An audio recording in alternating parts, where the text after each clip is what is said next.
الرحمن الرحیم۔ پاکستان میں عام طور پر روڈوں کے کنارے، پہاڑیوں کے اوپر یا اونچی جگہ پر بورڈ لگے ہوتے ہیں، ایمان، تقوی، جہاد فی سبیل اللہ۔ یعنی یہ کہنا چاہ رہے ہیں کہ ہمارے پاس ایمان بھی ہے، تقوی بھی ہے اور جہاد فی سبیل اللہ بھی ہے۔ حالانکہ یہ تینوں چیزیں ہی تو نہیں ہیں، باقی سب کچھ ہے، یہ تینوں چیزیں نہیں ہیں۔ آپ کے پاس کرپشن ہے، آپ کے پاس دھوکہ دہی ہے، جھوٹ ہے، فریب ہے اور کمزوری ہے، بزدلی ہے، سب کچھ ہے۔ نہیں ہے تو ایمان نہیں ہے، نہیں ہے تو توحید نہیں ہے، ایمان خالص نہیں ہے۔ ایمان ہے اگر تو خالص نہیں ہے، اور اللہ تعالیٰ کو ایمان خالص چاہیے۔ وَمَا يُؤْمِنُ أَكْثَرُهُم بِاللَّهِ إِلَّا وَهُمْ مُشْرِكُونَ۔ مالک شکوہ کرتا ہے اکثریت ایمان لاتی ہے لیکن ساتھ ساتھ شرک بھی کرتے ہیں۔ کہیں مالک فرماتا ہے کہ وَمِنَ النَّاسِ مَن يَقُولُ آمَنَّا بِاللَّهِ وَبِالْيَوْمِ الْآخِرِ وَمَا هُم بِمُؤْمِنِينَ۔ بے شمار ہیں جو دعوے کرتے ہیں کہ ہم اللہ کو مانتے ہیں، ہم آخرت کو مانتے ہیں، جنت اور جہنم کے ہم قائل ہیں، ایمان کی جتنی چیزیں اس کا اقرار کرتے ہیں، لیکن اللہ کی طرف سے جواب آتا ہے وَمَا هُم بِمُؤْمِنِينَ، یہ مومن نہیں ہیں۔ يُخَادِعُونَ اللَّهَ وَالَّذِينَ آمَنُوا، یہ اصل میں دھوکہ دے رہے ہیں، اللہ کو دھوکہ دینے کی کوشش کرتے ہیں۔ ان کی جرت دیکھو، ان کی بزدلی دیکھو، ان کی بدقسمتی دیکھو، ان کی حماقت دیکھو، ان کی جہالت دیکھو کہ اپنے مالک اور خالق کو دھوکہ دینے کی کوشش کر رہے ہیں اور پھر ایمانداروں کو دھوکہ دیتے ہیں۔ تو ایک عام مومن ان کے دھوکے میں نہیں آتا ہے، ان کے فریب میں نہیں آتا ہے، تو اللہ رب العالمین کیسے آئے گا؟ تو دونوں جگہ اللہ تعالیٰ نے ان کے ایمان کو ان کے منہ کے اوپر دے مارا کہ تمہارا ایمان ایمان نہیں ہے، یہ والا ایمان نہیں چاہیے۔ ماننا ہے تو اکیلا مانو، اکیلا داتا ہے، اکیلا دستگیر ہے، اکیلا مشکل کشا ہے، اکیلا حاجت روا ہے، کسی مسلک کے ساتھ اس کا کوئی تعلق نہیں ہے، نہ بریلوی ہے، نہ دیوبندی ہے، نہ اہل حدیث ہے، نہ سلفی ہے، نہ نقشبندی ہے، نہ قادری ہے، نہ چشتی ہے، نہ صوفی ہے اور نہ ہی جمہوری ہے، نہ ہی رافضی ہے، نہ ہی قادیانی ہے۔ یہ بلکہ مومن مومن ہے، اللہ کا ماننے والا، اور ایسے مومنوں کے ساتھ اللہ تعالیٰ کا وعدہ ہے وَأَنْتُمُ الْأَعْلَوْنَ إِن كُنتُم مُؤْمِنِينَ، تم سربلند رہو گے اگر مومن بن جاؤ۔ یہ عام وعدہ نہیں ہے، یہ مشروط وعدہ ہے۔ آپ کو صرف مومن بننا ہے، یقین کیجئے باقی سارا کام اللہ نے کرنا ہے۔ تمہارا روب اور دبدبہ قائم کر دے گا اللہ تعالیٰ، دوسری قوموں کے اوپر تمہیں ہیوی کرے گا، وہ تمہارے بعد گزار بنیں گے، جزیہ دے کے زندگی بسر کریں گے۔ پھر ان کو یہ نقطہ سمجھ آئے گا۔ عام طور پر یہ کہتے ہیں کہ یہ اللہ تعالیٰ اس طرح کے حکم دیتا ہے کہ ان سے جنگ کرو اور ان کے مال لوٹو اور ان کی خواتین کو قبضے میں کر لو۔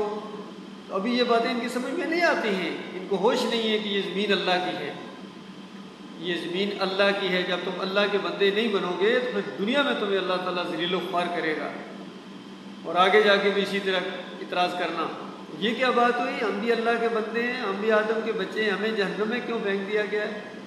دوسرے انسان ہمارے جو بھائی تھے آدم علیہ السلام کے، وہ دوسرے بچے وہ جنت میں کیوں چلے گئے ہیں؟ یہ وہاں بھی اعتراض کرنا، وہاں بھی تمہاری عقل کام نہیں کرے گی جس طرح یہاں عقل کام نہیں کر رہی ہے۔ کتنی چیزیں اللہ تعالیٰ نے تمہاری آزمائش کے لیے رکھی ہیں کہ اپنے مالک اور خالق کو مانتے ہو یا نہیں مانتے ہو، اور حکیم مانتے ہو یا نہیں مانتے ہو۔ کچھ احکامات دے کے اس نے آزمایا ہے، کچھ چیزوں سے منع کر کے اس نے آزمایا ہے، کون اللہ کی مانتا ہے اور کون نہیں مانتا۔ بس یہی چھانٹی ہو رہی ہے جنتیوں کی اور جہنمیوں کی۔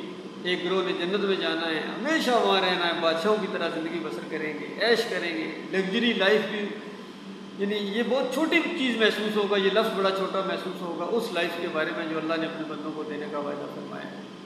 اور دوسری طرف اتنا عذاب ہے کہ دنیا کی کوئی جیل، کوئی سزا دنیا کی جو آپ کے ذہن میں آ سکتی ہے، اگر کسی کو زندہ جلا دیا جائے، ابھی اس کی روح نہ نکلے، جلا ہوا ہو خودی سری کی طرح، تو یہ بھی عذاب اس عذاب سے بہت کم ہے جو اللہ تعالیٰ وہاں انسانوں کو دے گا، اس جرم کی وجہ سے کہ تم نے اللہ کے علاوہ کسی اور کو پکارا تھا۔ یا ابراہیم مدد کے نعرے لگائے تھے، یا اسماعیل اگستری کے، یا علی مدد، یا رسول مدد، یا غوث مدد، ہر ایک سے تو مدد مانگتا تھا۔ اگر نہیں مانگتا تھا تو اپنے مالک اور خالق کے اوپر تمہیں بھروسہ نہیں تھا۔ اور اگر مانگتا تھا اللہ تعالیٰ سے تو شرک کے ساتھ مانگتا تھا، پہلے اس کو گویا گالی دیتا تھا۔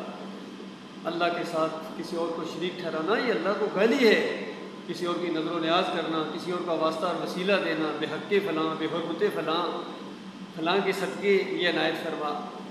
جس طرح عبد القادر جیلانی کہتے ہیں کہ اس طرح نہیں مانگنا چاہیے۔ یعنی عبد القادر جیلانی کے بارے میں ایک قول نقل کیا ہے شاہ اسماعیل شہید نے اپنی کتاب تقویۃ الایمان کے اندر، اتنی بڑی کتاب جو توحید کے اوپر لکھی انہوں نے، اس کے اندر شرک کا انجیکشن دے دیا۔ کہتے ہیں اس طرح دعا نہیں مانگنا چاہیے، اے عبد القادر جیلانی تو اللہ کی وجہ سے دے۔ ہاں اس طرح دعا مانگو، اے اللہ تو عبد القادر جیلانی کی وجہ سے دے، ان کے صدقے دے۔ جو عین شرک تھا اس کو عین ایمان کہا انہوں نے۔ اسی طرح محمود الحسن صاحب نے تفسیر شبیر احمد عثمانی کے پہلے صفحے کے اوپر شرک کا انجیکشن دے دیا۔ کہتے ہیں کہ اللہ کے بندوں کو، مقبول بندوں کو اگر خالص واسطہ رحمت الہی سمجھ کر پکارا جائے، یہ بھی ایاک نعبد و ایاک نستعین کے اندر آتا ہے۔ غور کیجیے ذرا، یہ ہیں ان کی تفسیریں، تفسیروں کے اندر انہوں نے مارا ہے۔ کوئی سجدہ تعظیمی کرا رہا ہے، کوئی غیر اللہ کی پکارے ثابت کروا رہا ہے، کوئی نظر و نیازیں ثابت کروا رہا ہے، سارے شرک کے اوپر جمے ہوئے ہیں۔ اس وجہ سے عذاب آ رہے ہیں، اس وجہ سے اللہ کے عذاب کا کوڑا رکتے نہیں رک رہا ہے، اور نہیں رکے گا۔ ابھی تو آغاز ہوا ہے اس دور کے لوگوں، ابھی تو آغاز ہوا، آگے آگے دیکھو تمہارے ساتھ کیا ہونے والا ہے۔ وہ خالق چھوڑنے والا نہیں ہے، اللہ یہ تم توبہ کرو، سچی توبہ کرو، پھر پوری قوموں کو یہی دعوت دو، سب قوموں کو یہ دعوت دو، تمہارا ایک مالک ہے، تمہارا ایک معبود ہے، باقی سارا جھوٹ ہے، شرک ہے، کفر ہے، بکواس ہے۔